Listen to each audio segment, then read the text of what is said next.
yang terbaik untuk dikongsi dalam masyarakat, penyiasan dalam surat khabar dan sebagainya. Tetapi Assalamualaikum warahmatullahi wabarakatuh. Salam sejahtera. Waalaikumsalam warahmatullahi Testing 1 2 3. Dapat dengar kan? Waalaikumsalam warahmatullahi. Okey, Dr. Asrul dah ada, ada UTHM. Siti Nur pun ada ya? Ya, ada. Alhamdulillah. Alhamdulillah. So saya tengok dalam ni kita ada ramai, ada 111 kita ada. 112 and keep increasing. Alhamdulillah, syukur. Okey, Assalamualaikum warahmatullahi wabarakatuh. Salam sejahtera saya ucapkan kepada viewers kita pada hari ini. Siapa yang sudi hadir dapat meluangkan masa bersama kita ya, dalam kita kata webinar kita yang pertama lah daripada Pusat Inovasi dan Komersialan UUM ya. Jadi hari ini kita ada satu topik yang saya rasa sangat relate lah kepada UUM.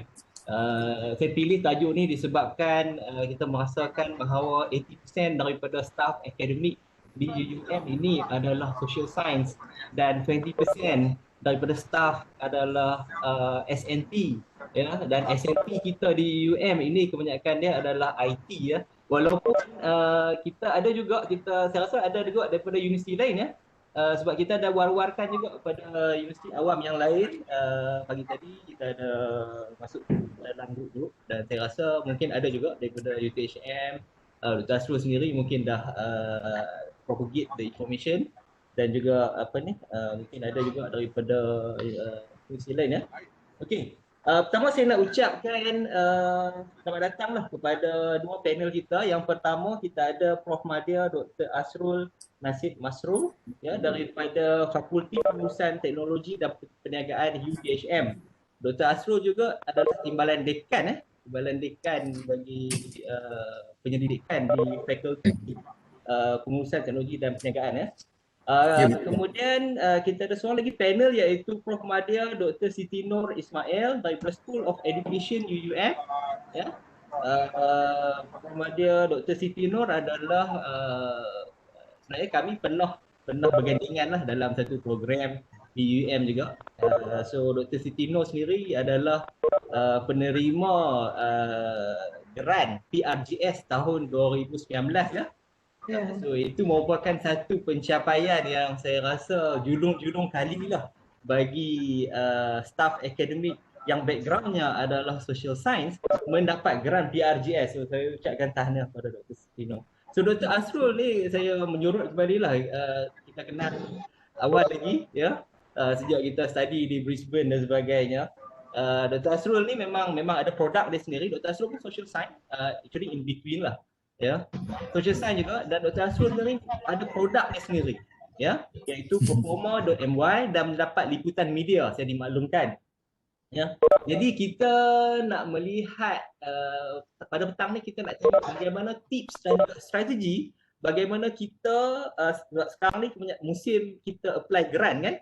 So mungkin kita perlu ada injection terhadap teknologi itu sedikit supaya kita ada impact selepas kita membuat research lah. Ya. Sekarang ni kalau kita tengok pun trend-trend di dalam application grant KPP pun perlu ada injection terhadap teknologi itu. Ya, bila kita apply grant FRGS, dia ada masuk nak kena pilih bahagian mana ni? Cyber security ke, bahagian AI ke dan sebagainya. Even NPA National Priority Area itu sendiri ada elemen-elemen teknologi.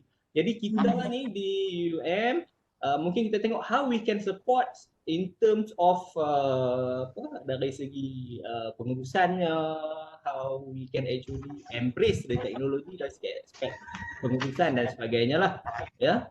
Okey, untuk program petang ini juga penting supaya kita nak support bukan setakat agenda KPP, tetapi kalau kita tengok di bawah MITI ada industry forward blueprint, ya. Juga kita ada dasar usahawanan nasional daripada NIDAC. So semuanya ada unsur-unsur teknologi di dalam di dalam blueprint yang disediakan di peringkat kementerian, ya. Dan juga penting juga elemen teknologi itu diterapkan di dalam proposal kita untuk mendapatkan dana-dana yang selain daripada KPT kan. Okey. So saya ingat tanpa melengahkan masa, saya ingat kita pergi kepada panel kita yang pertama. Kita nak kenalan dulu dengan sebelum tu saya ni lah apa ni, kali ini adalah kali yang pertama lah ICC untuk mengadakan webinar. Saya sebagai pemurah lah, saya rasa kali pertama lah untuk saya kita menganjurkan sesi webinar. Ya, saya Muhammad Faizal bin Umar. Saya lupa nak kenal tadi saya. Kedua-dua panel tadi adalah Dr. Siti Noor dan Dr. Asrul. Okey, elok saya ingat pertama sekali kita kenalan dulu lah dengan Dr. Siti Noor. Mungkin doktor boleh terangkan sedikit tak bidang doktor dan juga apa research interest yang terkini yang ada dalam portfolio doktor. Okey, silakan. Saya serah pada Dr. Siti Noor. Okey, terima kasih kepada moderator kita pada petang ini, Profesor Madya Dr. Faizal. Terima kasih. Assalamualaikum warahmatullahi wabarakatuh dan selamat petang semua. Okey, yang saya hormati Profesor Madya Dr. Faizal selaku moderator kita dan juga pengarah ICC UUM. Yang saya hormati Profesor Madya Dr. Asrul, rakan panel saya pada petang ini. Selamat datang doktor dan selamat berkenalan. Sebab saya belum kenal lagi Dr. Asrul. Okay, kepada semua rakan-rakan pensyarah yang saya kasihi sekalian.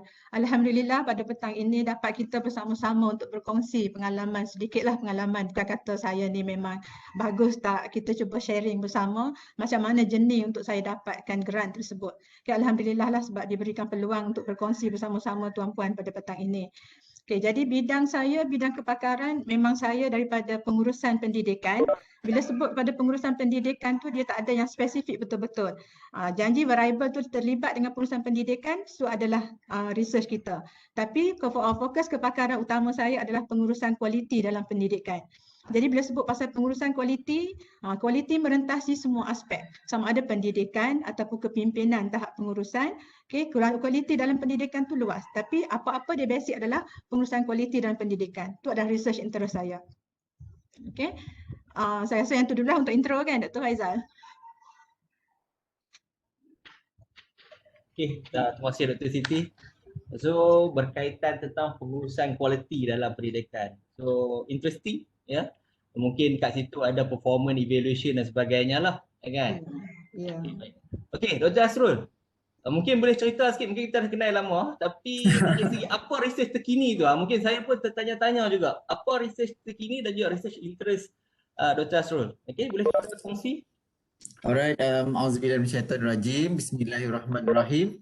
Assalamualaikum warahmatullahi taala wabarakatuh dan selamat petang dan juga salam perkenalan kepada semualah dan saya ucapkan berbanyak-banyak terima kasih kepada tuan moderator kita pada petang ini yang berbahagia Profesor Madya Dr. Faizal Omar yang merupakan rakan seperjuangan lah semasa kami sama-sama struggle menyiapkan PhD di Queensland University of Technology pada 2008 hingga 2012 kalau tak silap.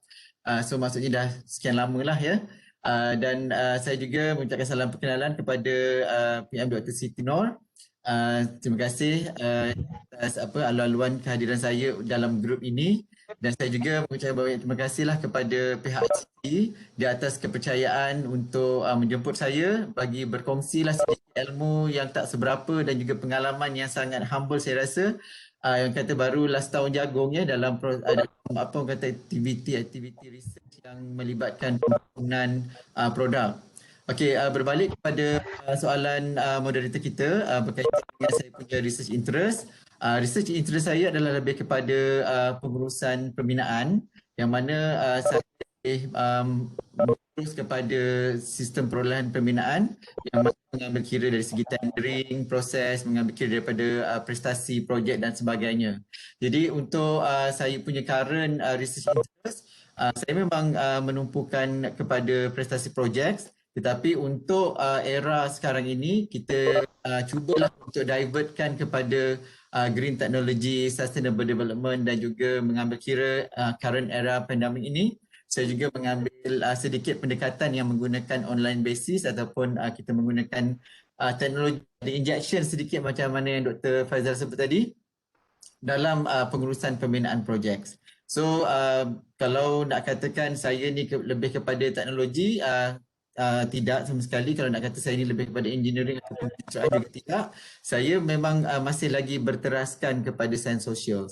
Jadi dengan kesempatan ini saya sangat-sangat rasa teruja untuk berkongsilah sedikit sebanyak pengalaman dalam saya menggunakan orang kata hasil-hasil kajian pada bidang sains sosial yang saya terjemahkan dalam bentuk produk. Jadi harapnya perkongsian pada petang ini dapat memberi sedikit orang kata idea dan juga menyuntik sedikit sebanyak kepada rakan-rakan yang berada di UM yang pastinya memang backgroundnya ataupun bidang kajiannya sains sosial, macam mana untuk kita menterjemahkan ataupun transformkan idea sains sosial kita kepada sesuatu yang dari intangible kepada sesuatu yang tangible. Itu saja Dr. Faizal sementara waktu ni. Okey, baik. Terima kasih Dr. Asrul. Okey, saya kembali kepada Prof. Madya Dr. Siti Noor ya. Okey, tadi saya dah sebut bahawa doktor ada mendapat grant PRGS ya pada 2019. Mungkin doktor boleh ceritakan sedikit kepada viewers kita apakah journey doktor dengan Dr. Jaya memperolehi PRGS. Mungkin ada grant sebelumnya, dah ada grant apa ke? Kemudian mungkin apa konsep bagaimanakah pada peringkat awal, what is the ideation strategy pada peringkat awalnya ya. Okey, mungkin doktor boleh share. Terima kasih. Tuan moderator, boleh tak saya minta izin untuk share PowerPoint slide sikit? Okay, sambil saya nak cerita jenis tu, saya rasa lebih baik kita berkongsi dengan berdasarkan kepada PowerPoint slide yang telah saya sediakan boleh, sekarang. Silakan. Okey, secara ringkas saja.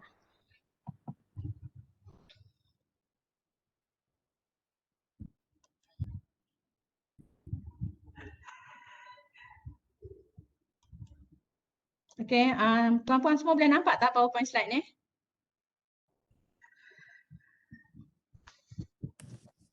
Boleh. Okey, jadi kat sini daripada soalan kepada moderator tadi, adakah terdapat grant yang terdahulu sebelum ini yang saya dapat? Ya, jawapan dia betul. Okey, saya mendapat grant PRGS ini adalah lanjutan daripada grant hak sebelum tu iaitu FRGS, Fundamental Research Grant. Okey, tajuk FRGS saya adalah Quality Improvement and Accreditation System Model in Managing Childcare Centres in Malaysia. Jadi kalau tuan-puan tengok di sini, tajuknya memang adalah quality base. Okey, penambahbaikan kualiti, cuma kita hala arah tuju kita sekarang ni kepada childcare center di Malaysia. Okay, jadi kenapa saya mula-mula berfikir untuk buat kualiti merentasi childcare centers?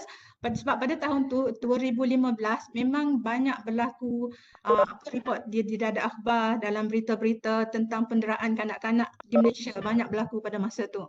Jadi saya fikir kenapa berlakunya sedemikian? Apa masalah yang timbul di tempat childcare center? Okay, jadi saya cuba study dan saya dapati Quality Improvement Accreditation System model yang diamalkan di Australia adalah yang terbaik di dunia.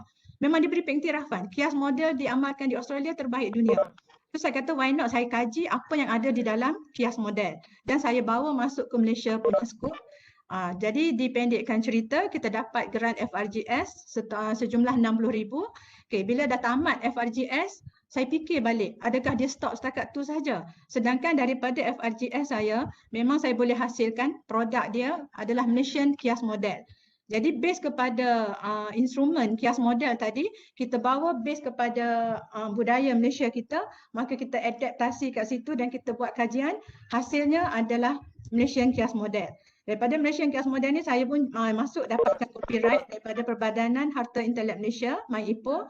Okay, alhamdulillah dah berjaya buat copyright tu. So daripada situ saya fikir takkanlah ia berhenti macam tu je. Sebab kita nak transfer produk kita tu kepada sasaran pengguna di childcare center tu. Di samping tu juga kita tengok stakeholder kepada childcare center tu. JKM, Kemas, pihak-pihak yang bertanggungjawab yang memantau kualiti di childcare center, mereka juga nak tengok apa sumbangan yang kita boleh beri daripada sponsor yang kita dapat FRGS tu. Jadi ini adalah 7 dimensi kualiti yang kita ada dalam KIAS model. Okay, jadi bila saya buat dalam instrumen tu memang setiap item dalam tu memang kita cek di childcare center memang sangat penting sumbangan dia. Okay, jadi saya fikir saya cubalah bawa kepada satu grant yang lebih besar lagi iaitu kepada prototype grant. Sebab bila ada prototype, ada produk, maka sasaran yang kita dah tengok awal-awal tu memang boleh guna produk kita sama ada di childcare center sendiri ataupun di pihak JKM, pihak Kemas. Mereka memang nak tahu adakah diamalkan tahap kualiti sebagaimana yang sepatutnya di childcare center tu. Jadi saya fikir salah satu sumbangan saya mesti buat produk. Okay, jadi saya pun cuba mohon grant PRGS. Jadi pertama kali mohon tu memang saya dapatlah komen daripada panel dalaman kita. Ada yang macam dia katalah memang tak nampak lah you nak buat ni apa benda. KIAS ni apa benda? Jadi tu cabaran untuk social science. Kita memang susah sikit. Kita nak convert daripada servis tu ke arah produk. Tapi saya pegang kepada prinsip satu je. Saya mesti amalkan konsep kemahiran 21, abad ke-21. Okay, 21st century skill. Jadi dalam kemahiran abad ke-21 memang ada 4K, 1N. 4K apa dia K tu? Komunikasi, okay, kolaboratif. Kemudian communication. Okay, lepas tu dia memang kreatif and kreatif. Jadi itu yang memang saya kata apa yang saya nak kreatifkan produk saya ni. Macam mana saya nak buat supaya dia jadi lebih kreatif. So bila saya tengok balik saya kata nak tengok kepada produk mesti ada cara untuk nak guna benda tu. So nak kena user friendly. Maksudnya kita kena daripada awal tu kita cuba lontarkan idea-idea kita. Persoalan-persoalan untuk kita jawab ke arah hasilkan produk tu macam mana. Okay, jadi akhirnya saya pun buat objektif membina reka bentuk KIAS model yang mantap, menarik, kompetitif dan mesra pengguna. Okay, lepas tu bila kita dah hasilkan secara draftnya KIAS model, maka kita kena buat penilaian oleh pakar. So di sini saya ada menggunakan inter-rater reliability. Inter-rater reliability maksudnya saya turun kepada childcare center dan saya minta pihak pengguna di childcare center buat ujian ke atas produk saya tu, produk yang sementara tu. Kemudian saya buat penambahbaikan. Okay, akhir sekali kita akan pergi kepada keberkesanan KIAS model, kita akan tengok dari segi jaminan kualiti dan kebolehgunaan. So peringkat saya sekarang ni memang berada di peringkat yang keempat tu lah, sedang membuat keberkesanan untuk prototype. Prototype alhamdulillah insya-Allah dah dapat digunakan. Cuma kita akan buat sikit lagi lah apa dia penambahbaikan daripada komen-komen di pihak yang childcare yang telah menggunakan produk tersebut. Okay, jadi masa kita nak mohon PRGS tu kita tanya dulu, kita dah buat tak analisis keperluan? Sebab kita nak yakinkan penilai untuk memberikan prototype grant kepada kita, kita kena ada terlebih dahulu apa analisis keperluan yang telah kita buat. Kenapa mereka nak kena bagi grant PRGS ni pada kita? Jadi saya bersedia daripada awal lagi saya buat analisis keperluan. Okay, saya nyatakan di sini Taska dan Tadika sama ada kerajaan ataupun swasta, memang mereka tak mempunyai satu alat ukur yang seragam. Macam Kemas dia ada alat ukur dia, JKM ada alat ukur dia. Jadi mereka semua berbeza. Jadi bila timbul isu dalam Reader's Digest, ada Reader's Digest menyatakan bahawa tadika kemas lebih terbaik daripada tadika swasta dan kerajaan yang lain. Jadi pihak tadika lain tak puas hati lah. Kenapa Reader's Digest boleh cakap macam tu kan? Boleh produce macam tu. Jadi kita nampak sebab apa berlaku tu adalah dari segi report parents kepada pihak Reader's Digest tersebut. Jadi tiada suatu alat ukur yang seragam. Maka dengan hasilnya prototipe kita ni boleh menggunakan alat ukur ni untuk semua. Sama ada tadika swasta ke, kerajaan ke. Jadi semua boleh guna alat kita ni. Jadi kita cuba buat conceptual approve. Saya pergi kepada JKM, saya pergi kepada Kemas, saya nyatakan pada diorang alat ukur yang kita nak buat ni. Setuju ke tidak setuju? So dia tanya, apa yang membezakan alat ukur yang kita buat ni dengan hak mereka dah ada? Tu saya kata, kita nak buat analisis keperluan tu penting. Okay, sebab tu persiapan untuk kita menjawab apa yang ditanya selepas ni. Kita tak boleh nak jawab kosong je, mesti ada justifikasi dan juga reasonable. Dah ada dah, kenapa. Okay, lepas tu bila dah ada semua, lepas tu saya pun highlight balik. Saya kata, satu lagi di tadika dengan taska, bila pihak penilai pergi, dia orang guna kertas, instrumen yang dibawa. Jadi dengan ada prototipe kita, apps kita, maka dia boleh mengurangkan penggunaan kertas, eco green. Okey, seterusnya dia boleh mengurangkan bebanan stakeholder dalam membuat pemantauan kualiti. Stakeholder tak perlu dah nak turun ke tempat tadika tadi, tapi dia boleh buat pemantauan dengan menggunakan apps kita di pejabat mereka sahaja. Jadi bila kita boleh bagi kepada diorang tu macam orang kata apa, alasan, justifikasi kenapa prototipe kita ni perlu dihasilkan, maka lebih mudah untuk dia terima.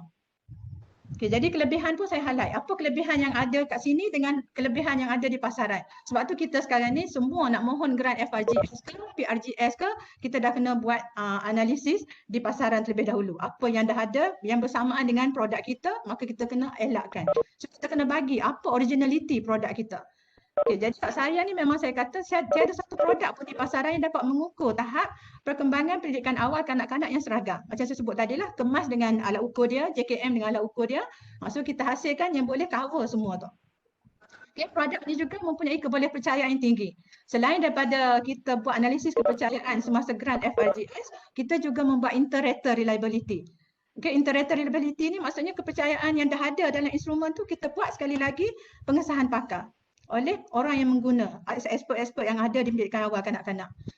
Okey, jadi instrumen pun kita ambil instrumen ni daripada instrumen terbaik dunia dan diakui berkualiti tinggi, dah dibawa masuk ke Malaysia dan diadapt dengan budaya Malaysia. Jadi kita hasilkan kat sini yang paling utama kita kata produk IKIAS kita ni adalah IKIAS yang mantap, menarik, kompetitif, mesra pengguna dan mempunyai sistem pemantauan. Hak ni yang paling panel memang rasa excited nak dengar. Dia kata macam mana pemantauan produk tu.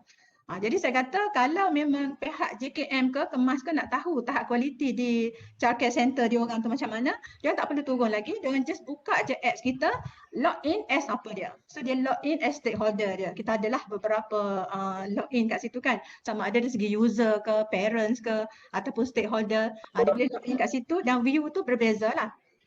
Okay, yang paling menarik dia boleh buat penjejakan. Kita boleh jejaki mana-mana childcare center yang tak berdaftar. Sebab kita tahu banyak yang berlaku sebelum-sebelum ni macam penderaan kanak-kanak. Ada yang berlaku di pusat asuhan yang ada di rumah. Ada pusat asuhan swasta. Jadi bila berlaku kes tu, bila kita check, oh dia orang tak register dengan kerajaan. Jadi dengan adanya apps kita ni dia boleh trace. Okay, dia boleh trace dah daftar ke belum. Childcare mana yang tidak mematuhi apa requirement yang perlu ada. Itu kita namakan sebagai pemantauan, penjejakan dan analisis. Okay, yang saya kata tadi tu kita nak kena pasti macam mana kita nak tahu yang berdaftar tak berdaftar, kita guna geolocation. Saya hasilkan ini keistimewaan produk IKIAS saya masukkan dalam ni geolocation. Maksudnya katakanlah bila parents nak pergi hantar anak dia pergi survey dulu nak tengok tadika mana terbaik. So dia bawa kereta pergi mandu. Okay, dalam masa tu dia boleh tengok pada apps tu. Ada tak nama tadika ataupun taska yang telah tersenarai dalam tu. Jika tak ada, maksudnya dia tahu itu adalah yang tak berdaftar. Itu dari pihak parents. Dari pihak stakeholder pula, katakanlah pihak JKM, dia nak tahu mana-mana tadika ataupun taska swasta yang tidak berdaftar, so dia boleh check dengan apps yang kita ada. Ini keistimewaan kita terapkan geolocation. Okay, jadi cabaran kita bila kita dah ada idea semua tu, macam mana nak dapatkan letter of intent. Tu jenis dia saya yang memang saya rasa agak mencabar. Sebab kita kena zahirkan, kena tunjukkan kepada pihak panel.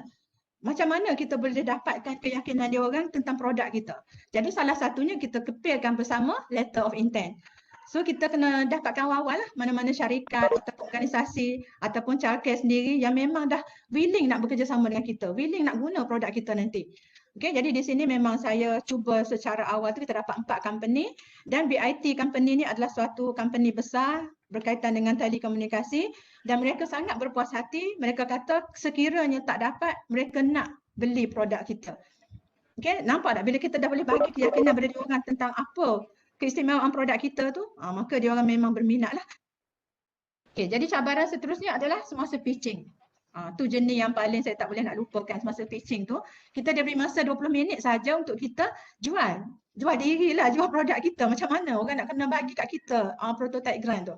Jadi kalau kita nak terangkan, kita kena pick up betul-betul. Apa poin utama yang kita nak terangkan? Sebab panel dah baca, penilai dah baca dah proposal yang kita hantar. Tak perlu dah kita nak baca satu-satu. So kita highlight the main point. Apa yang perlu diketengahkan, yang istimewanya produk kita ni. So saya yakinkanlah panel tentang impak produk tersebut. Dia akan memberi impak kepada beberapa stakeholder yang saya sebut tadi. Okay, lepas tu macam mana kita nak jual produk kita, dia kena ada dah. Dalam tu memang dia tanya kita adalah business plan. Macam mana kita nak dapatkan return of investment. Kalau dia bagi kat kita 90,000, dalam masa berapa lama kita boleh pulangkan balik 90,000 tu. Macam mana cara kita nak dapatkan tu. Tu benda-benda tu yang memang sangat mencabarlah bagi saya. Tapi suatu pengalaman yang sangat menarik. Sebab kita boleh ketengahkan. Sebab orang terkejut. Oh, rupanya social science ni boleh ke peringkat tu. Pokok pangkalnya di sebalik ni semua adalah saya guna 4K1N daripada kemahiran pembelajaran abad ke-21. Sebab kami guru-guru, kami di education memang tak larilah. Setiap kali amalan 4K plus 1N tu, amalan kemahiran 21st century memang kami amalkan.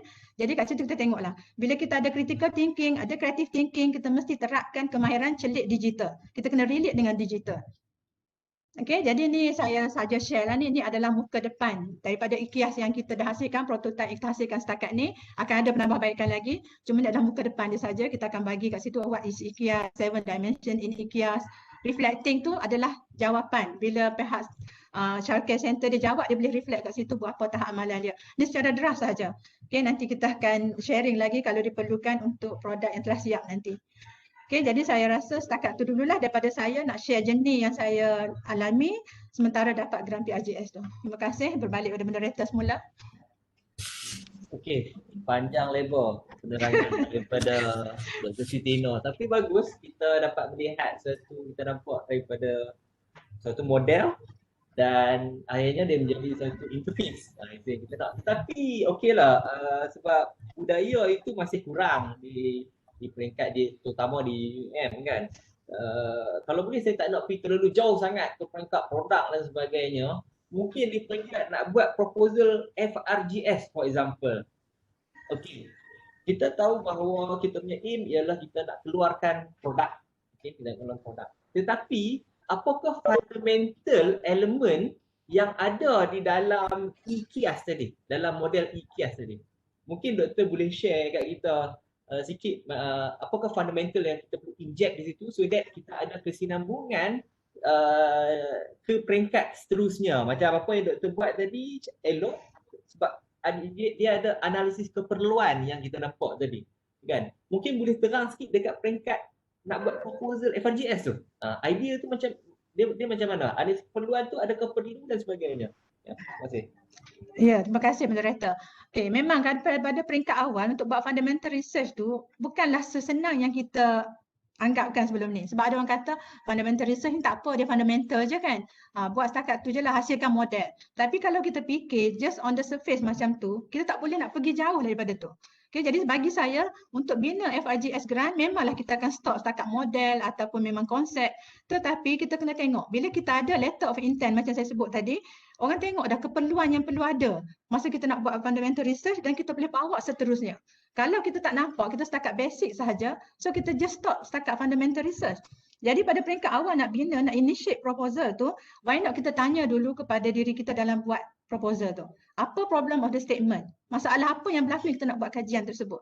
Okay, jadi bila kita nak settle masalah tersebut, apa contribution yang kita boleh sumbangkan di akhirnya? Okay, jadi daripada sumbangan hak akhir kita dapat tu, kita nak convert selepas ni macam mana? Boleh ke tidak? Ataupun dia hanya stop setakat tu? Tu dia kata memang dia kena ada dari segi critical thinking, creative thinking, kena ada unsur-unsur dalam tu untuk kita settle masalah yang kita highlight dalam executive summary tersebut.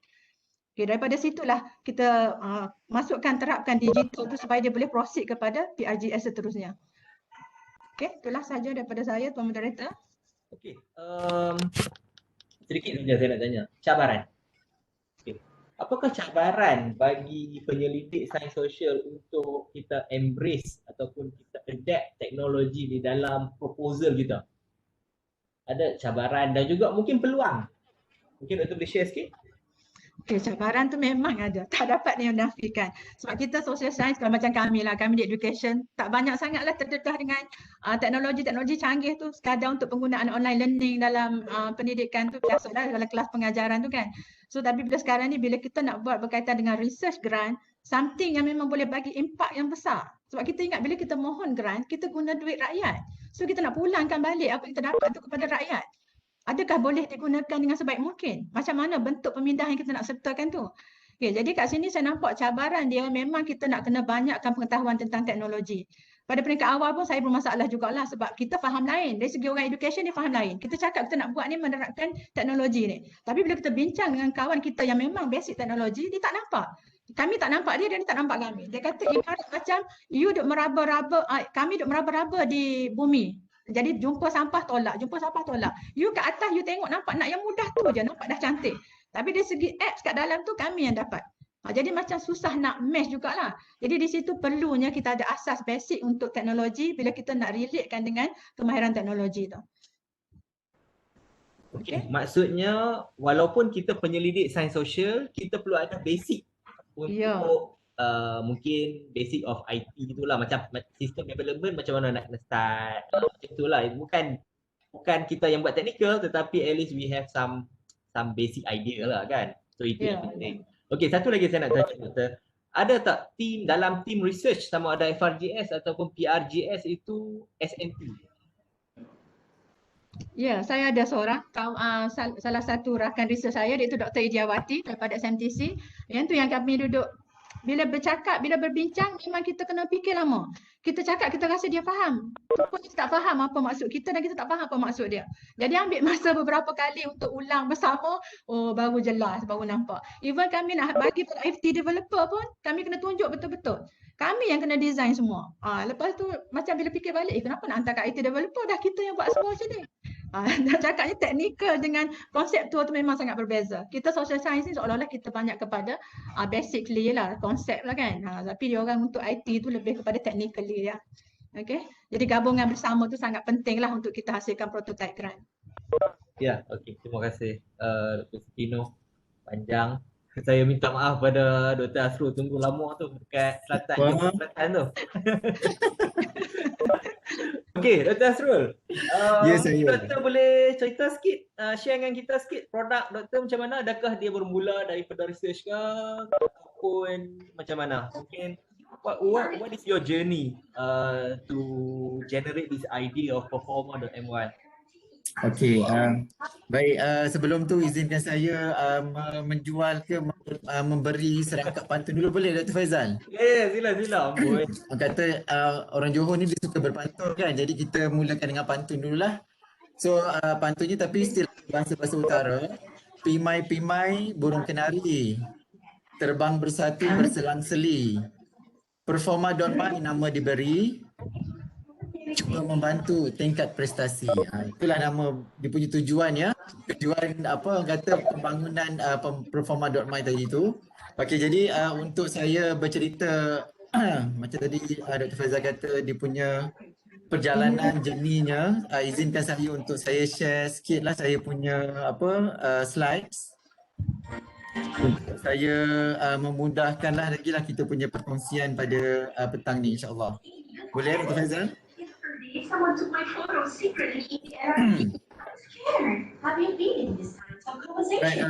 Saya di sini ingin berkongsi sedikitlah siapa saya dan saya ini berada di mana sebenarnya di bawah Fakulti Pengurusan Teknologi dan Perniagaan. Saya senang cakap secara jujur saya merupakan practitioner, pernah bertugas di dalam industri pembinaan. bertugas sebagai jurukuh bahan di beberapa firma private, firma swasta, di kontraktor, di pemaju dan juga di firma perunding itu sendiri yang membuat kerja-kerja ukur bahan ya untuk sesuatu projek. So banyaklah projek yang telah saya involve, contohnya projek penjara di Tapah, projek ILIM, Institut Latihan Islam di Bangi, dan juga Ministry of Finance di Putrajaya bersama juga dengan bangunan immigration. Saya pernah terlibatlah dan juga beberapa projek-projek kerajaan di Johor Bahru. So cerita dengan tentang latar belakang saya, selepas saya bekerja beberapa tahun bersama dengan industri pembinaan, saya mengambil keputusan untuk menyambung masters pada tahun 2005 di UTM, mengambil master dalam bidang pengurusan kontrak pembinaan selama 2 tahun, dan habis saja saya menamatkan pengajian master saya telah disuntinglah, saya apply untuk bekerja di UTHM, dan UTHM bersetuju melantik saya, dan pada tahun 2008 saya terbang ke KUT, ke Kuala University of Technology, untuk saya menyambung PhD saya.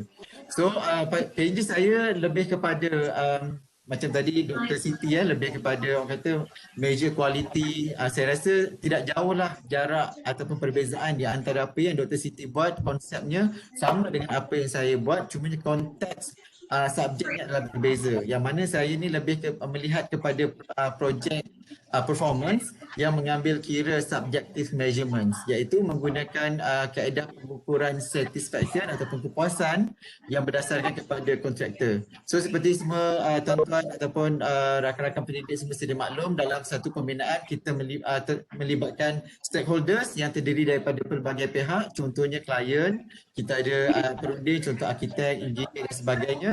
Namun begitu kontraktor ni masih lagi tidak diambil berat tentang satisfaction mereka, sedangkan mereka punya kepuasan adalah sangat penting sebab mereka ni yang membina sesebuah bangunan ataupun sesebuah projek. Jadi kalau kita lalu memikirkan klien punya satisfaction, bagaimana kontraktor punya satisfaction, sepatutnya kita motivate dia untuk dia siapkan satu projek itu. So ekoran daripada itulah saya bangunkan saya punya projek yang saya akan terangkan secara detail kepada rakan-rakan pendidik yang bersama dengan kita pada petang ni. So ekoran daripada kajian contractor satisfaction yang saya bangun itu, saya telah pun membangunkan beberapa produk, dan alhamdulillah dengan menyertai beberapa pertandingan, saya telah pun berjaya memiliki beberapa award lah, Gold Award, Silver Award dan sebagainya, mana saya akan kongsikan bersama dalam sesi ini. Apa yang ingin saya sharekan, macam mana yang tadi Dr. Faizal cakap, saya punya journey dalam saya membangunkan Performa.my itu, sebenarnya ia bukanlah satu perkara yang mudah macam Dr. Siti sebutkan tadi. Ia bukanlah satu journey yang orang kata kita terfikir pagi tidur, lepas tu besok terus jadi kita punya produk. Terus kita boleh gunakan kita punya apps di telefon untuk kita applykan produk tersebut. Tidak ya. Apa yang saya boleh kongsikan di sini, perjalanan saya boleh sharekan kepada 4 fasa, iaitu fasa yang pertama lebih kepada pengembangan idea. Saya panggil sebagai pengembangan idea, yang mana daripada sinilah kita terwujudnya, tercetusnya idea untuk kita bangunkan apa kajian-kajian ataupun macam mana kajian kita dapat membantu masyarakat ataupun komuniti setempat yang berada di kawasan kita. Dan yang seterusnya, fasa kedua saya fasa percubaan, sebab pada fasa kedua inilah merupakan satu fasa yang sangat mencabar. Sebabnya how actually we can terjemahkan kita punya idea dengan kita nak daripada intangible punya idea kepada something yang tangible yang boleh dilihat dan juga boleh digunakan. Dan fasa ketiga saya call dia sebagai pembangunan, yang mana dalam proses fasa ketiga ini banyak proses-proses yang mana saya merupakan bukanlah orang IT, saya bukanlah IT savvy, tetapi dengan idea yang saya ada, yang saya cetuskan ini, saya berkolaborasi dengan rakan-rakan yang mempunyai kepakaran dalam bidang IT untuk membantu saya membangunkan projek yang lebih ke arah digitalization. Dan seterusnya kepada fasa keempat yang saya akan kongsikan macam mana saya mengukuhkan saya punya produk dan macam mana saya bangunkan produk tersebut dan menuju ke arah untuk komersialkan saya punya produk. So di sini saya happy lah untuk share. Untuk fasa pertama saya bangunkan macam mana tercetusnya idea untuk saya bangunkan performance domain ini. Ianya bermula daripada hasil kajian PhD saya yang saya sebutkan tadilah, mengukur kepuasan kontraktor. So mungkin rakan-rakan penyidik yang bersama-sama dengan kita pada petang ini, mungkin nanti balik seperti mana yang kita tahu, bidang sains sosial ni kebanyakannya kita akan terfikir setiap kajian kita ni hanya letaknya di rak buku saja ataupun hanya di shelf saja. Tetapi saya berfikir bila saya balik daripada habis PhD, saya tak nak ada satu stigma sedemikian. Saya cuba mengubah cara berfikir, saya cuba mengubah paradigm yang mana bidang sains sosial ini cukup sekadar kita develop questionnaire, dapat data dan that's it. Saya berfikir dengan lebih jauh lagi berdasarkan kepada pengalaman-pengalaman sahabat-sahabat saya sendiri yang mana sangat aktif dalam membangunkan produk walaupun dalam bidang sains sosial. Saya juga cuba menelitilah rakan-rakan bukan saja di UTHM tetapi rakan-rakan di universiti lain macam mana mereka boleh berjaya ya membangun sesuatu produk walaupun mereka dalam bidang sains sosial, apatah lagi yang bidang dalam IT ataupun engineering. So hasil daripada kajian PhD saya rasa rugilah kalau macam tadi Dr. Siti cakap ada menggunakan model-model daripada Australia. Saya juga ada menggunakan beberapa model-model mengkaji satisfaction daripada US, daripada Australia, daripada UK. Dan saya sangat ingatlah satu model ni dipanggil Oliver model yang mana ia mengukur kepuasan menggunakan dua dimension, iaitu apa yang kita harapkan dan sejauh mana perbezaan dengan apa yang kita perolehi. So, saya rasakan dalam sepanjang saya bertugas sebagai jurukebahan di dalam industri pembinaan, saya rasa terlalu banyak isu-isu yang dikaitkan dengan prestasi. Dan bila saya rujuk kepada kajian-kajian yang lepas, saya tengok kepada laporan-laporan yang dikeluarkan oleh CIDP, contohnya di dalam CITP, di dalam CIMP, Construction Industry Malaysian Plan, Construction Industry Transformation Program, terlalu banyak isu-isu ataupun masalah-masalah yang di-highlightkan berkait rapat dengan isu kualiti, isu time, isu delays, isu yang berkaitan dengan lebihan kos dan sebagainya. Jadi saya terfikir dengan saya membangunkan 95 kriteria untuk mengukur kepuasan berdasarkan kepada pelaksanaan projek, why not saya berfikir untuk saya nak biarkan ianya dalam bentuk questionnaire dan biarkan hanya ada di rak saja. Jadi saya tercetus idea untuk saya menambah baik idea yang saya develop daripada saya punya PhD dengan saya mengambil dengan saya mencari idea baru, membuat sedikit research. So saya terjumpa satu kajian yang menghasilkan pengiraan satisfaction dalam bentuk quadrant, yang mana kita boleh meletakkan kriteria-kriteria tadi tu di dalam kuadran-kuadran tertentu dan yang mana kita dapat melihat secara visual. Dan ianya diasingkan, distinguish based on dia punya color coding. Ada merah, ada kuning, ada biru dan ada putih contohnya kan. Dan di samping itu juga saya cuba merelatekan dengan apa yang kita praktis sebagai lecturer dalam kita punya PN, Teaching and Learning. Kita ada membangunkan OBE sistem dan sebagainya yang mana ujung itu nanti ada CQI, Continual Quality Improvement. Jadi saya rasa why not perkara tersebut juga kita embedkan dalam kita punya ataupun kita punya kajian. So saya mengambil sikit saja untuk saya bangunkan saya punya produk orang kata apa ni yang daripada intangible kepada something yang tangible.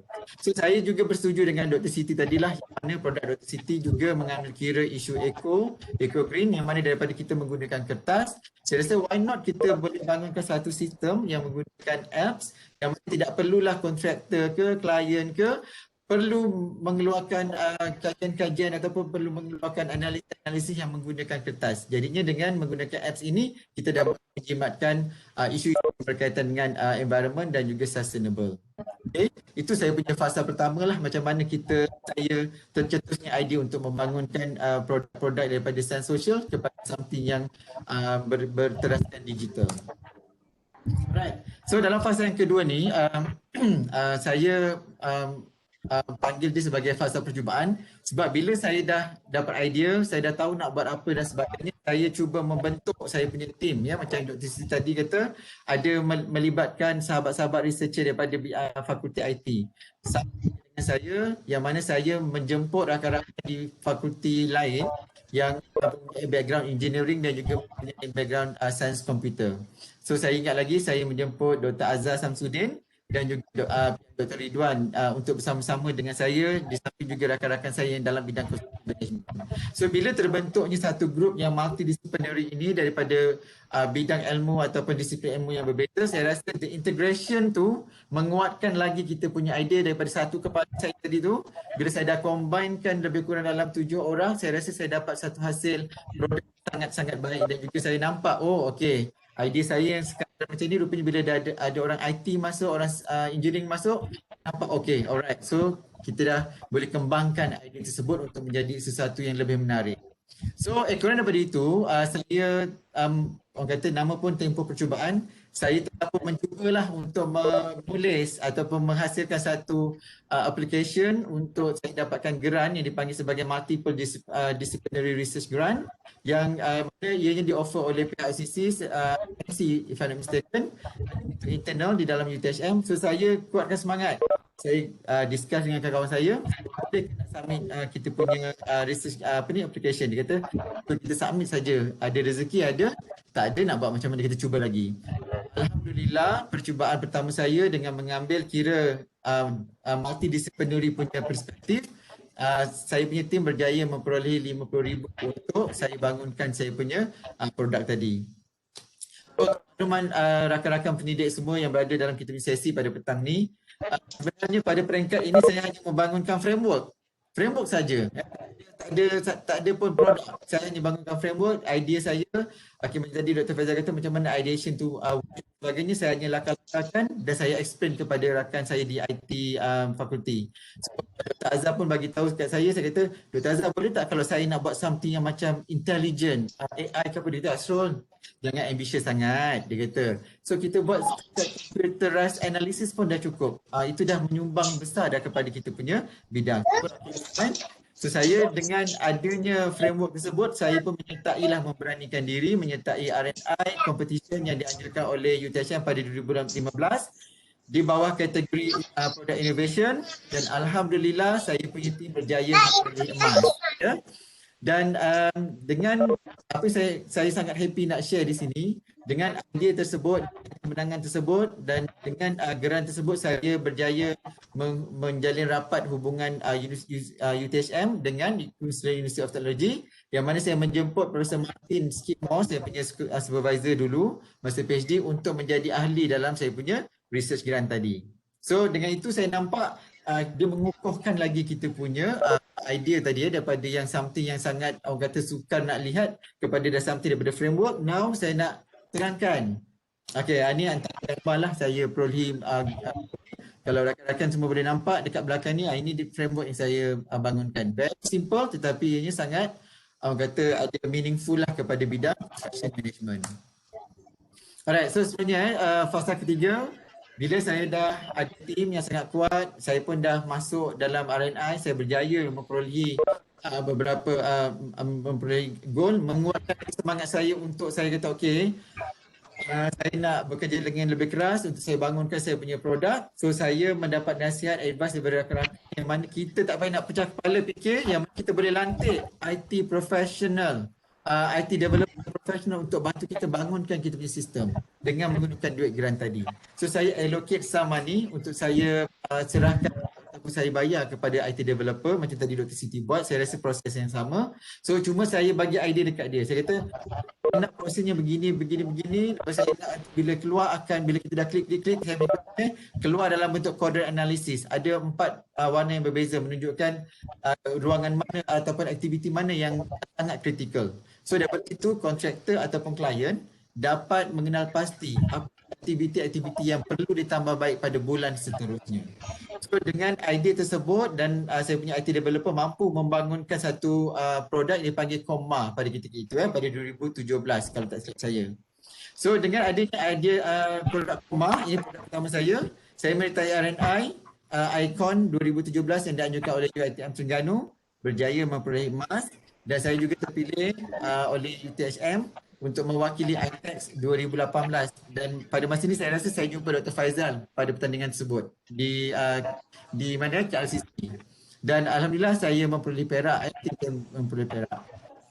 So ekoran daripada sini saya memberanikan dirilah untuk hantar application bagi grant ICI yang mana ianya khas untuk mereka yang dah ada produk untuk membangunkan ataupun improvekan produk tersebut.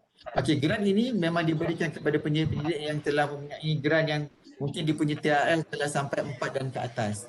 Alhamdulillah pihak ICC berhati saya dan juga tim sebanyak 30,000 untuk saya improvekan saya punya koma tadi.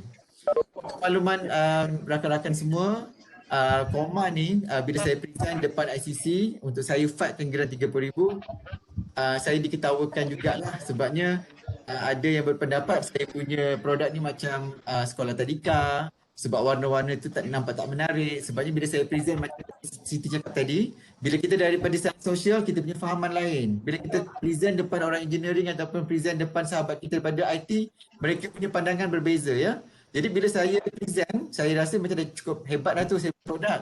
Tetapi bila sahabat-sahabat panel daripada engineering, daripada sains komputer, mereka macam tak berapa menarik dia kata. Saya rasa you perlu improvekan bahagian-bahagian ini. Tak ada graf-graf macam saya kata untuk saya punya bidang. Saya rasa tak nak graf yang susah. Saya nak graf straightforward. That's why saya buat quadrant analysis to identify which area yang perlu ditambah baik. So, di samping itu saya juga telah membuat beberapa perbincangan di firma kontraktor. Macam tadi Puan Siti kata, kita perlu mengetahui apa sebenarnya keperluan industri ini untuk kita promote kita punya produk kepada mereka. Dan alhamdulillah daripada situ saya mendapat feedback yang sangat positif dan terlahirlah saya punya produk yang telah menggunakan 30,000 tadi dengan dinamakan sebagai Performa.my. Ini pertandingan yang saya sertai di Terengganu. Saya peroleh emas Icon 2017 dan ini ITEX memperolehi silver ya. Alright, so fasa yang terakhir yang saya boleh kongsikan di sini ialah fasa pengukuhan dan untuk perkomersialan. Jadi di sini saya melantik IT developer untuk saya bekerjasama dan terhasillah satu produk yang dipanggil Performa.my yang mana saya rasa saya sangat happy sebabnya saya punya IT developer sangat committed dan juga ahli saya dalam tim saya sangat committed memberi input-input yang dapat membantu meningkatkan orang kata daripada produk yang macam level-level budak sekolah tadi tu telah pun menjadi satu web application yang sangat-sangat menarik perhatian pihak industri. So dengan itu saya telah menyertai beberapa pertandingan. Alhamdulillah di EDECA 2020 saya memperoleh emas, ID 2020 Gangsa, IBIX mendapat platinum, di Rush 2020 UTHM mendapat emas. Alhamdulillah dan insya-Allah saya akan mewakili UTHM ke UTE pada tahun 2021 ini. Doakanlah semoga ada rezeki untuk tim kami memperoleh emas. So saya juga mengharapkan dan memang tengah bergerak secara agresif untuk meningkatkan kerjasama di kalangan industri-industri dan juga saya memang tengah dalam proses untuk bersama dengan pihak pejabat pembangunan dan THM sendiri yang mana macam Dr. Siti cakap tadi, kita perlu menyumbang semula kepada masyarakat, kita perlu menyumbang semula kepada kita punya komuniti. Faizal, ni sedikit gambar saya punya produk yang mana ianya mempunyai dashboard yang mana kita boleh lihat melalui web, menggunakan full screen dashboard dan desktop dan juga kita punya handphone lah. Dan ini dia punya detail-detail projek, evaluation. Saya transformkan daripada questionnaire itu menjadi satu evaluation system dan inilah resultnya yang mana saya katakan tadi, merah ini sangat kritikal, hijau tu bagus dan biru dan kuning ini moderate ya. Dan dari situ kita boleh identify which area yang sangat kritikal dan kita boleh melihat secara detail dan sebagainya. Seterusnya kita boleh take action melalui ruangan yang disediakan melalui ruangan continual quality improvement. Bagi memvisibilkan lagi saya punya produk, saya telah pun menulis satu artikel dalam Berita Harian pada 2019. Alhamdulillah saya punya produk mendapat perhatian dan telah pun diterbitkanlah dalam Berita Harian pada tahun 2015. Syukur alhamdulillah. Dan ini hasil kerjasama saya dengan supervisor. Terhasillah daripada kajian satisfaction measurement tadi, terhasillah satu Scopus Journal yang terbitkan pada Disember yang lalu. Ini anugerah yang diterima, salah satu anugerah yang saya terima untuk saya punya produk Performa.my yang dianjurkan oleh UiTM di dalam EdBix. Alright, macam Dr. Siti tadi ada dia punya prinsipal Dr. Siti, creativity dan sebagainya. Saya rasa dalam nak membangunkan produk-produk ni, saya rasa kita perlu mengikut sedikit sebanyaklah. Saya tertarik dengan Think Like Zuckerberg, yang mana dalam buku tersebut menggunakan 5P, iaitu passion. Kita kena passion apa yang kita nak cuba bangunkan, dan kita kena tahu apa purpose-nya, dan kita perlu tahu siapa orang-orang yang akan bekerja dengan kita, dan kita perlu tahu apa yang kita nak bangunkan, apa dalam bentuk apa, produk dalam bentuk web ataupun dalam bentuk something yang tangible. Dan untuk sekarang ini saya memang go untuk mendapatkan partner bagi orang kata memudahkan untuk saya menterjemahkan saya punya produk kepada masyarakat setempat. Alright, so saya ada pautan video, mungkin nanti boleh tengoklah kalau ada masa lapang untuk saya sharekan dengan rakan-rakan. Alright, Dr. Faizal, saya rasa setakat itu saja untuk saya punya perkongsian bagi journey macam mana wujudnya Performa.my tadi. Okey, so terima kasih banyak. Saya ingat saya nak bagi 10 minit je. Petang ni. Tapi dah habis dah. Okey. So kalau kita tengok, saya nak mohon Dr. Asrul supaya paste yang ni dalam chat ya. Dia punya link ya. Okey, boleh.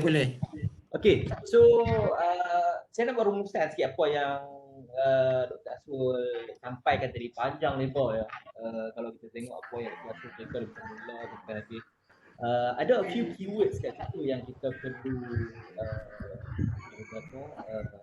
take into account lah. First is about multidisciplinary team. So yang involve cross discipline punya pasukan ya. Kemudian ada dekat dalam tu sama juga dengan Dr. Sitino, multidisciplinary team yang mana mungkin ada kekeliruan ataupun perbezaan pandangan dalam tim yang sama disebabkan mungkin perbezaan dari segi bidang, tetapi itulah yang kita perlu raikan keharmonian tu, disebabkan kita nak menghasilkan sesuatu yang berimpact. So a lot of things have to do. We have to think out of the box, how we are going to position this to the market, for example, for greater impact. So that is the most important thing kan. Kemudian yang kedua ialah saya cuba untuk melihat bahawa ini adalah typical social science research, customer satisfaction. Keyword dia customer satisfaction. Now how many customer satisfaction research yang ada dalam UEM? Saya rasa memang is all over the place, the customer satisfaction research. So bayangkan saya faham bahawa research itu sebenarnya datang output dia sama ada dia berbentuk demand driven ataupun value driven ya. So kalau dia demand driven, dia akan menghasilkan benda-benda komersial dan sebagainya. So kalau dia value driven, kemudian dia menghasilkan policy paper dan sebagainya ya. Tapi apa yang kita tengok maksudnya di sini typical thing, benda yang social science buat, customer satisfaction can be converted into a more commercialized product. Of course, you must have the right team. Bayangkanlah kalau saya beritahu sikit lah, saya punya background. Saya punya background adalah computer science, AI ya. So, kalaulah saya buat research tentang customer satisfaction dalam construction management, ataupun saya buat in education. So somebody will question my research output. Is this valid? Kan? Siapa yang know what is the composition of your research group? Is this valid? So benda-benda macam tu sering berlaku bila contohnya saya duduk di ICC kan, bila kita buat negotiation with the industry, they keep asking the same question.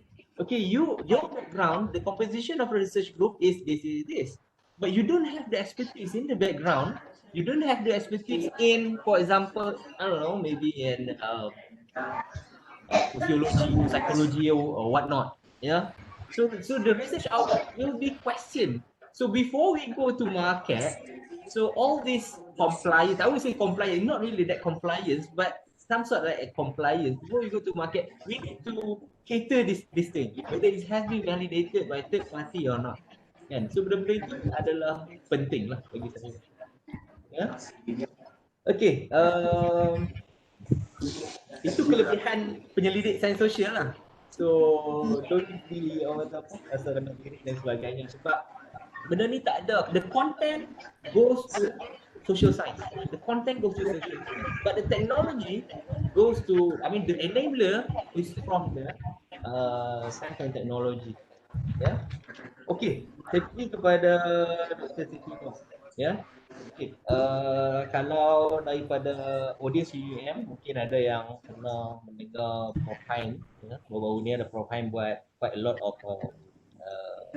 webinar.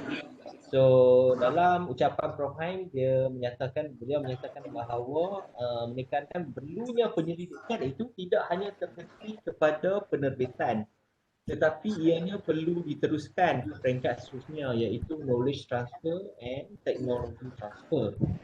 Jadi saya nak bertanya Dr. Siti Noh, apakah nasihat ataupun harapan dari doktor kepada penyidik kita, terutamanya bila kita nak stage tu, bila start in the stage of the ideation pada waktu sekarang lah, mungkin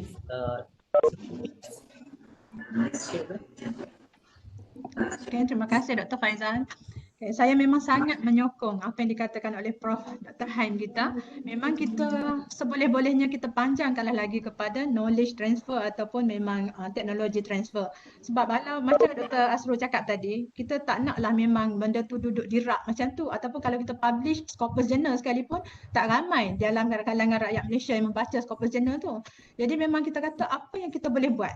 So untuk kita nak tanya apa yang kita boleh buat tu, masa nak initiate proposal tu adalah pemilihan yang sangat tepat. Tajuk apa yang kita nak pilih, kepada siapa kita nak transfer benda tu, dan produk nanti siapa yang akan gunakan. Jadi pada peringkat awal masa nak initiate proposal tu, fikir-fikirkanlah terlebih dahulu macam mana nak buat. Sebab apa? Bila dah habis fundamental, kita nak proceed, nak convert kepada PRGS, dah tak boleh nak tukar balik dah daripada basic awal tu. Okay, jadi kita kata masa nak initiate idea tu lah kita kena fikir biar lebih meluas lagi, extend kepada transfer knowledge dan juga teknologi knowledge. Jadi yang ke situ lah kita kata memang nak kena ada fikir sikit lah sebagai kreatif, kritis, teknologi macam mana, kena combine together. So supaya bila kita dapatkan nanti produk tu boleh merentasi masa dan juga bidang yang berkaitan. Okay, jadi saya nasihatkan, saya nak ucapkan terima kasihlah kepada Dr. Faizal kerana bagi peluang untuk bercakap pada petang ni sesama rakan kita di social science. Saya nak bagi tahu di sini, kita bukanlah ketinggalan. Bukan kata social science ni ketinggalan dari segi teknologi, tidak. Tapi kita perlukan sedikit pengorbanan lagi untuk kita upgrade knowledge kita dari segi teknologi base. Macam apa yang berlaku sekarang ni pun PDPR, semuanya online daripada rumah. So bila kita buat apa-apa research, make sure kita ada integrate dengan digital punya konsep. Okay, itu sajalah. Janganlah kita rasa macam frasnya susah nak dapat social science. No, tak ada. Okay, semuanya boleh. Janji kita kena fikir biar kita lebih daripada biasa. Ya, transfer knowledge tu ke arah dengan teknologi tadi. Okay. Itu sajalah Dr. Faizal, saya rasa daripada saya. Terima kasih. Okay, terima kasih kongsi kita sedikit je. Okey. Saya kembali kepada Dr. Asrul lah. Okey, katakan kita dah settle down lah, katakan kita sebagai penyelidik, kita dah settle down di peringkat kajian pasaran, mungkin mungkin ada setengah orang tu dia akan tengok business model canvas yang dia akan buat penilaian sendiri, nak tengok dari segi aspek commercialization-nya mungkin. I mean, bila kita katakan some people probably do their own due diligence lah di peringkat ideation bila nak buat proposal FRGS dan sebagainya. Menjana proposal, kemudian kita submit proposal, research kita berjaya dapat 2-3 years R&D and finally kita dapat research output. Okay. But most of the research output sebenarnya dia adalah lab scale ataupun dia kata dia adalah raw lah. Sebab dia menghasilkan, nama pun FRGS, of course dia menghasilkan model ataupun framework which is not really you can sell the idea yet. You have to put in a nice package, in a nice product. Then you can have a customer. So there are steps in order to find customer discovery lah. So itu penting. Okay, Dr. Asrul. Okay. So So tadi Dr. Siti dah tengok di peringkat awal. Bagaimana di peringkat hujung pula? Okey, kita dah buat habis research dan bagaimana pandangan Dr. Asrul how to go about in order to commercialize a product.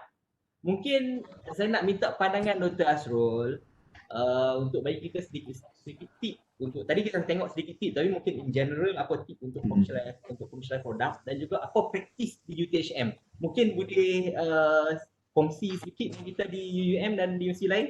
Okay. Alright, terima kasih Dr. Faizal.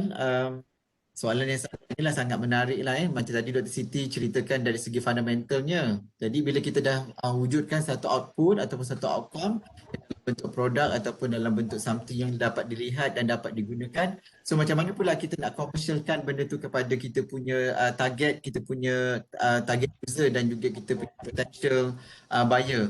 So apa yang saya lakukan dalam saya punya proses journey tadi membangunkan daripada command, daripada framework, command dan juga kepada performa.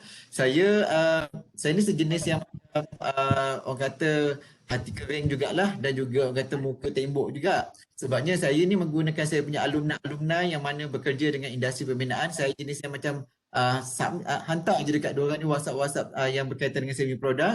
Saya kata ada tak peluang untuk saya present saya punya produk ni dekat hang punya company. So kalau boleh tak recommendkan saya untuk saya bagi ruang lah platform untuk saya present saya punya idea dan juga saya punya produk kepada your company. So alhamdulillah lah saya punya orang kata muka tebal dan juga muka tembok tadi tu berhasil ya, sebabnya untuk menjadi seorang innovator we have to be brave and then we have to be creative dan juga kita kena orang kata macam kena kental untuk berdepan dengan segala kritikan, segala suggestion ataupun segala future suggestion daripada punya practitioner ataupun potential user. Saya present kepada satu company ni, so saya mendapat satu input yang berbeza daripada apa yang saya cuba sampaikan kepada mereka, which is sangat-sangat berguna kepada saya untuk saya membangunkan ataupun mengimprovekan saya punya produk. So saya rasa sebagai langkah sekiranya rakan-rakan pendidik yang ada dalam klinik sesi ni telah mempunyai produk. So kalau Dr. Faizal tanya macam mana untuk kita commercialkan, perkara yang paling pertama sekali yang paling penting adalah untuk kita develop networking dengan industri. So contoh kalau saya memang target untuk saya promote saya performa kepada kontraktor, saya memang promotekan saya punya saya punya performa kepada developer yang mana ianya sangat-sangat berguna untuk mereka meningkatkan prestasi projek mereka. So definitely lah kalau orang kata projek saya punya performa ni dapat menguntungkan mereka, definitely mereka nak beli dan nak invest kepada kita punya produk tadi. So sebagai langkah pertama Dr. Faizal, saya rasa sebelum saya keluar daripada pagar UTHM ni untuk membantu masyarakat di luar sana, saya rasa adalah penting untuk saya membantu dulu saya punya masyarakat dalam saya punya pagar UTHM ni, iaitu that's why saya aim untuk bekerjasama dengan pejabat pembangunan dan penyelenggaraan UTHM untuk saya jadikannya sebagai pilot test ataupun untuk saya test running saya punya performa tadi. Sekiranya ada lacking there saya dapat improvekan. So, saya harap daripada improvement tersebut saya dapat orang kata penetrate untuk kita dapatkan customer ataupun buyer di luar sana, insyaAllah. Terima kasih Dr. Asrul. So tipsnya networking ya. Networking itu penting ya untuk kita nak melihat the problem. We create, in terms of demand, we create the solution based on the demand. We have a problem, then the demand, then we create the solution lah. So basically, that's it. Yeah. Okay, so mungkin saya ingat kita boleh buka kepada sesi soal jawab ya. Saya nampak di sini ada soalan di ruangan chat ni. Daripada ni sahabat kita juga Dr. Muhaizam ya. Okey, bagaimana untuk pastikan hak cipta idea terhadap teknologi yang kita dapat lindungi sedangkan kebanyakan kemahiran kita bukan pakar teknologi seperti blockchain. Okey. Mungkin saya boleh jawab di sini Dr. Muhaizam. Dalam proses kita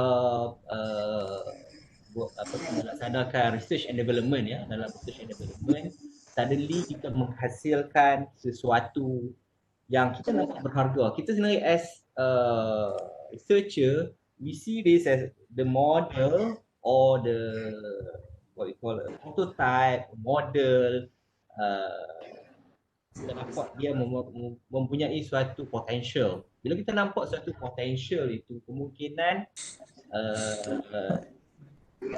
wujudnya satu harta intelek di situ. Nampak ada potential tu, cepat-cepat datang kepada ICC, kemudian kita filekan, kita registerkan IP itu, kita tengoklah IP itu sama ada sesuai untuk copyright ataupun IP-IP yang bersesuaian lah. Untuk kita protect dulu the idea sebelum nak pergi talk to the industry, sebelum kita nak go to competition dan sebagainya. Come and talk with us, engage with us, we can give the right advice lah. Kita di ICC ni kita ada lebih kurang dua department lah, kita boleh kata. Di bawah Dr. Khadijah adalah tentang IP management. Di bawah saya sendiri dan Cik Azri, kita ada apa ni, tech transfer lah, bahagian tech transfer. So kita tengok on the commercialization, what is the whole spec, and we try to transfer the knowledge to the industry lah. And insyaAllah this year, we will have more platform. This year will be big. It will be more platform, or more. I mean, we try to to ease the process of commercialization. Yeah, we will create more platform, and also probably we will engage more with the anak syarikat and also with other industry lah. InsyaAllah we will assist the researcher. We will have more technology sharing session and also technology assessment and also pitching session lah with the industry. Okay. Okay, mungkin ada soalan lain?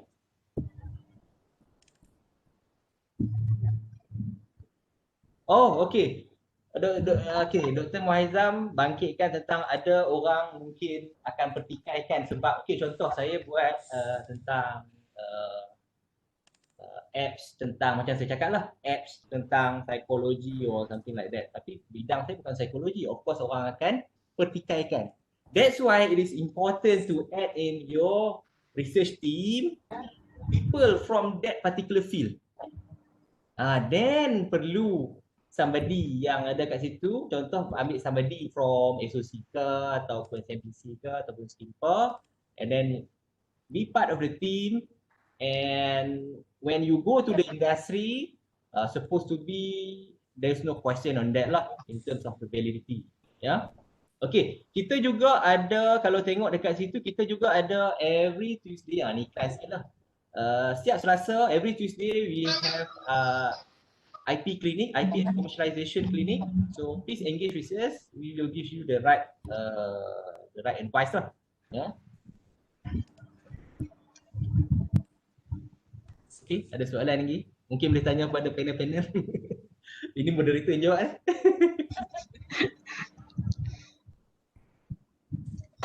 Tak apa, moderator pun expert. We are still learning lah, basically. Yeah. But of course, this year we will assist. We look at the macro level in UUM lah. We know that 80% of our staff are social science. We know that the strength must come from the social science. And the only technology that exists in UUM is IT. So we need to exploit the technology and embrace the technology and link them between social science and SNT. So that will have a greater impact. Then after that, we will create more platforms such as incubator. We know that most of the research are raw. Further development are required in order to have a more market-ready product. So that's why we are planning to have this incubator stuff and whatnot lah. Yeah. But Faizal, mungkin boleh saya sharekan. But that is still planning and embargo lah. Dr. Faizal, boleh saya sharekan sedikit? Ya, sure. Boleh. Okay, saya ingin sharekan di sini yang mana rakan-rakan, saya bukanlah mengatakan bahawa Performa.my ini merupakan satu-satunya produk sains sosial daripada bidang sains sosial yang gah ataupun yang terbaik, yang mana saya juga ingin kongsikan di sini. Rakan-rakan saya di bawah fakulti juga sangat aktif ya membangunkan beberapa produk-produk yang mana sangat orang kata membantu kepada masyarakat. Contohnya Dr. Fahmi sangat orang kata bekerjasama dengan Majlis Pembandaran Batu Pahat telah pun membangunkan satu produk untuk measure low carbon punya measurement yang mana ianya telah pun dilisenskan dan dipatenkan. So saya rasa ini merupakan satu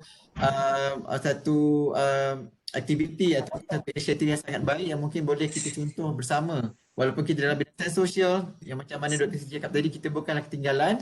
Cuma kita ni perlu pandai untuk mencari peluang-peluang yang mana kita dapat menghubung jalinkan antara universiti dan juga masyarakat.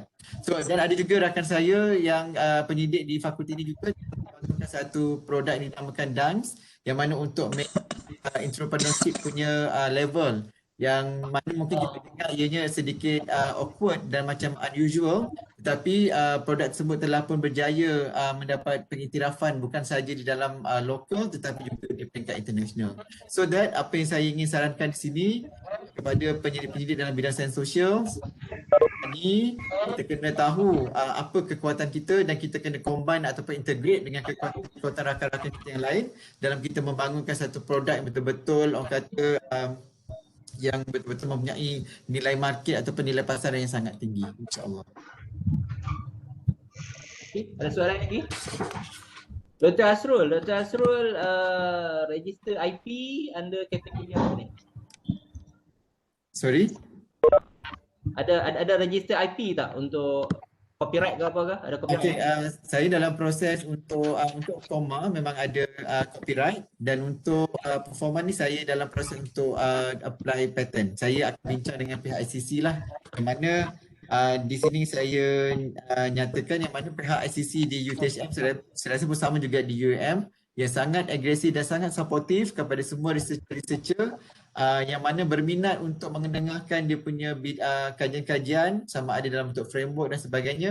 Kami ada satu platform yang sangat baik iaitu melalui RNI, dan dari situ kita juga yang berjaya diangkat gold atau memenangi gold ataupun silver dapat diberi peluang untuk mewakili universiti ke peringkat lebih tinggi, contoh kata dalam ITAS, MTE dan juga pencipta. So saya rasa dengan adanya platform-platform dan juga kemudahan ini, saya rasa sangat membantulah kepada penyidik-penyidik especially dalam bidang sains sosial untuk lebih capable dan setanggung dengan mereka yang dalam bidang engineering maupun bidang sains. Okey. Mungkin ada soalan lain lagi? From the floor. Okay, Bismillahirrahmanirrahim. Assalamualaikum warahmatullahi wabarakatuh. Waalaikumsalam. Saya nak tanya kepada panel lah. Macam mana kita nak kata apa, saya punya cabaran adalah nak mengkomersialkan satu produk tu. Jadi macam dengan bila Dr. Asrul kongsikan tadilah, maknanya kita ni kena banyaklah collaborate dengan industri kan. Cumanya macam apa, bila Dr. Asrul kongsikan kita ni kena muka tebal dan sebagainya, memberi semangat kepada saya lah untuk saya bangunkan semula produk saya yang saya sepikan 2 tahun ni. Jadi terima kasih Dr. Asrul dan juga Dr. Siti. Assalamualaikum. Okay, Dr. Asrul. Okey, betul terima kasih tadi kepada Dr. Mazilah tadi. okey, Dr. Mazilah.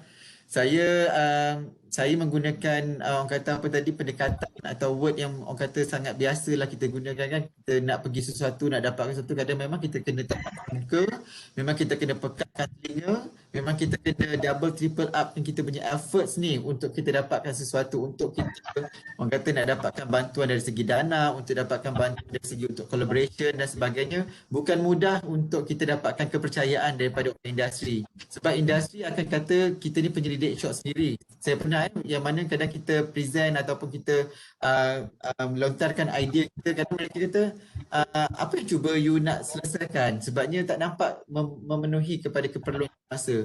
Tapi bila kita improve from time to time dengan mengambil kira cadangan-cadangan daripada rakan-rakan akademia kita dan juga expert dari dalam dan luar negara dan juga orang-orang industri, practitioner. Jadi saya cuba improvekan dengan mengambil kira kata-kata mereka inilah. Jadi nasihat saya kepada tadi doktor, produk yang doktor sepikan 2 tahun tu, saya rasa doktor kena revisit balik dan cuba identify di mana potential user dengan mengambil kira sekarang punya pandemic situation. Saya rasa kalau yang mana membangunkan apps dan sebagainya, this is the right time, this is the best time untuk kita promotekan kita punya produk. Dan juga kalau kita tengok dalam SDG dan sebagainya, environmental, sustainable dan sebagainya, itu merupakan satu orang kata inisiatif yang sangat-sangat ditekankan pada masa ini. Jadi why not kita cuba cuba, kita tak tahu. Mungkin Dr. Siti boleh tambah, Dr. Siti? Terima kasih. Okey, terima kasih. Okay, saya boleh tambah sikit lah kan daripada Dr. Asrul cakap tu betul lah. Pertama sekali adalah networking. Tapi yang kedua jangan lupa kita ada Cradle. Kita ada Cradle yang kita boleh mohon. Sebab Cradle ni memang satu organisasi yang bantu untuk initiatekan commercialization kita. So kalau kita ada produk, jangan sepikan dulu Dr. Mak. Cuba gilakkan balik produk kita tu dan buat kertas kerja untuk mohon pre-commercialization daripada Cradle. Sebab saya ada baca lah tentang Cradle tu, tak adalah kata syarat dia yang sukar. Cuma kita kena convincekan dia orang, perlu tak dia orang laburkan untuk kita buat pre-commercialization.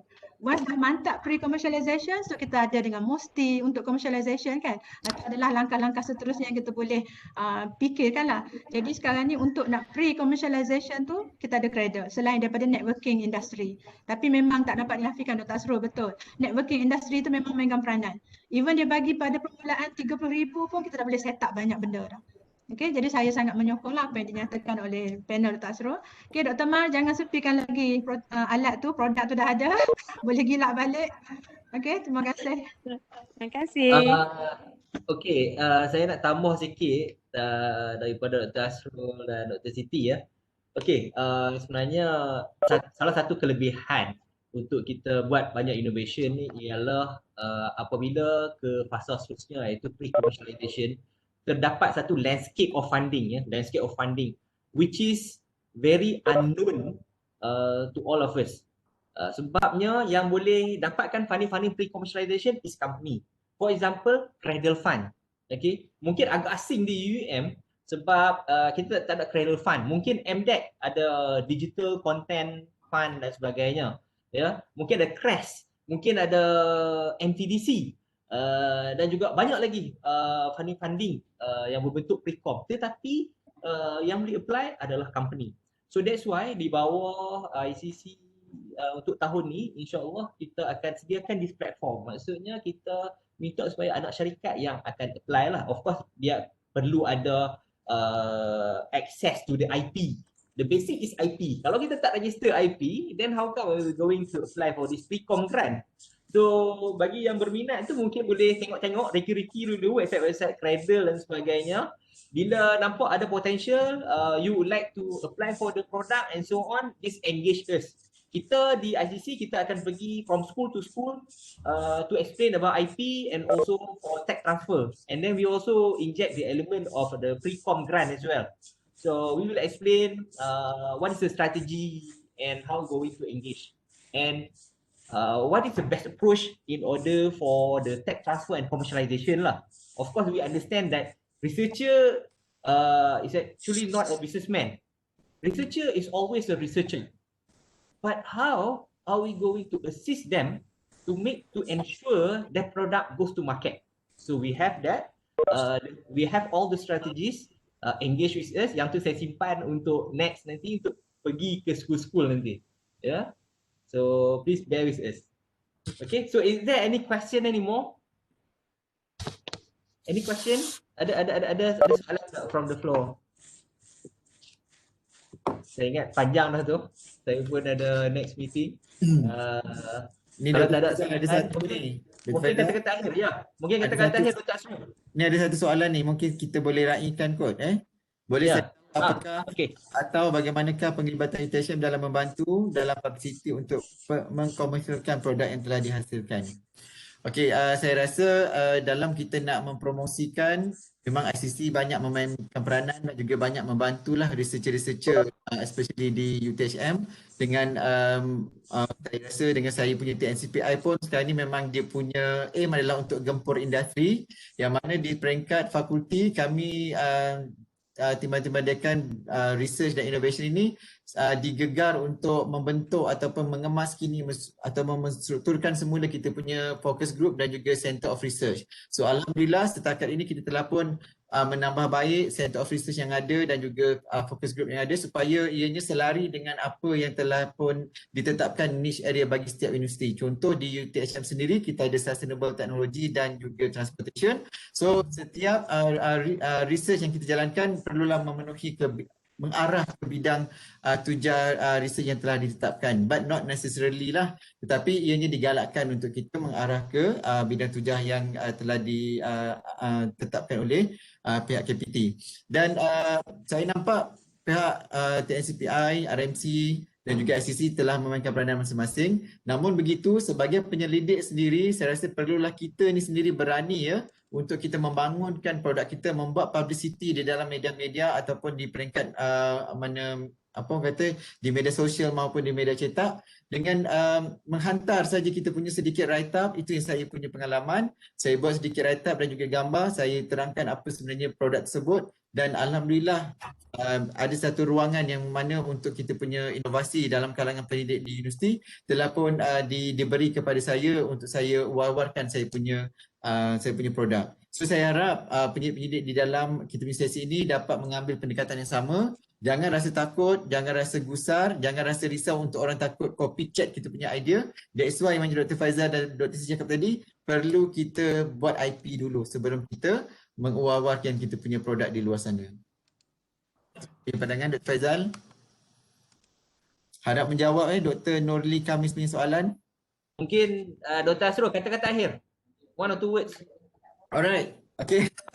Okay, saya sekali lagi mengucapkan berbanyak terima kasih kepada pihak UUM, especially ICC UUM kerana memberi peluang dan juga platform kepada saya untuk berkongsi bersama-sama dengan kita di panel Dr. Siti. Banyak saya belajar untuk macam mana nak apply PRJS dan juga FRJS, dan juga saya juga banyak belajar daripada kita punya moderator sendiri. Dan sekiranya ada kelemahan dan kekurangan dalam saya punya penyampaian, saya mohon maaf. Sesungguhnya itu datang daripada saya sendiri, dan sebarang kebaikan dan juga manfaat yang diperlukan dalam sesi ini sesungguhnya ini datang daripada Allah Subhanahu Wa Taala. Saya wish you all the best. Semoga rakan-rakan pendidik semua berjaya untuk membangunkan produk-produk idea daripada sains sosial tadi kepada something yang lebih standard, lebih baik daripada bidang-bidang yang lain, insya-Allah. Terima kasih Dr. Faizal. Terima kasih Dr. Siti. Mungkin 1, 2. Kata-kata akhir. Anda masuk yang kat ayah. Mute Dr. Okey. Yang guna yang tu hanya Pak Wan. Anda lanjut.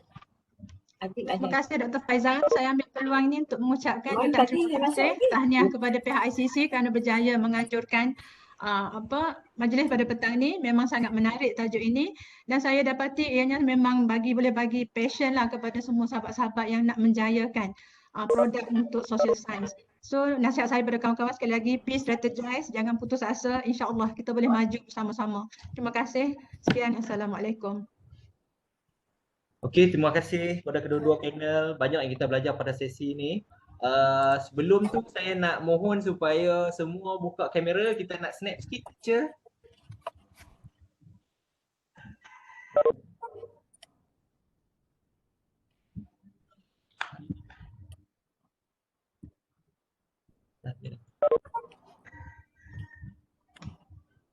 Semua dah on video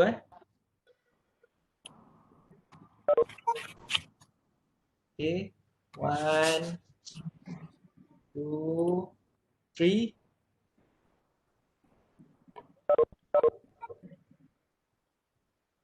Okay.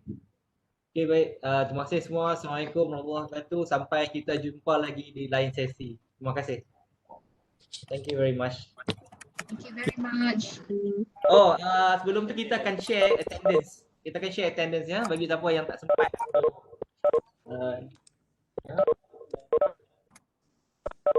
Terima kasih.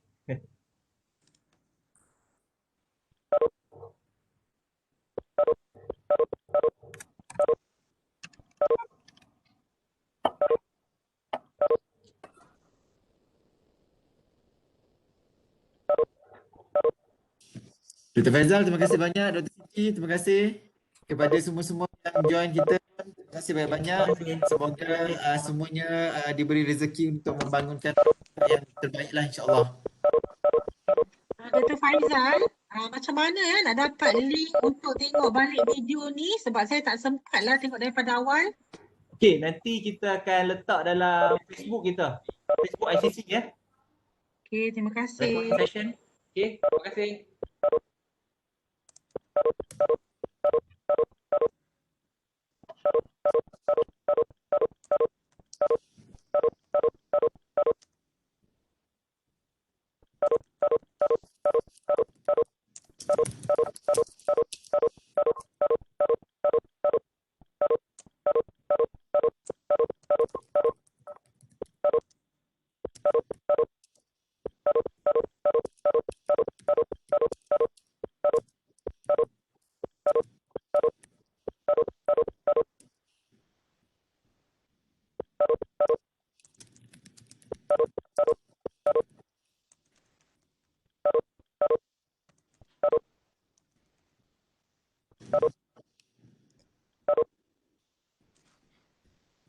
Dr. Faizal, saya gerak dulu. Assalamualaikum warahmatullahi wabarakatuh. Jumpa lagi insya-Allah.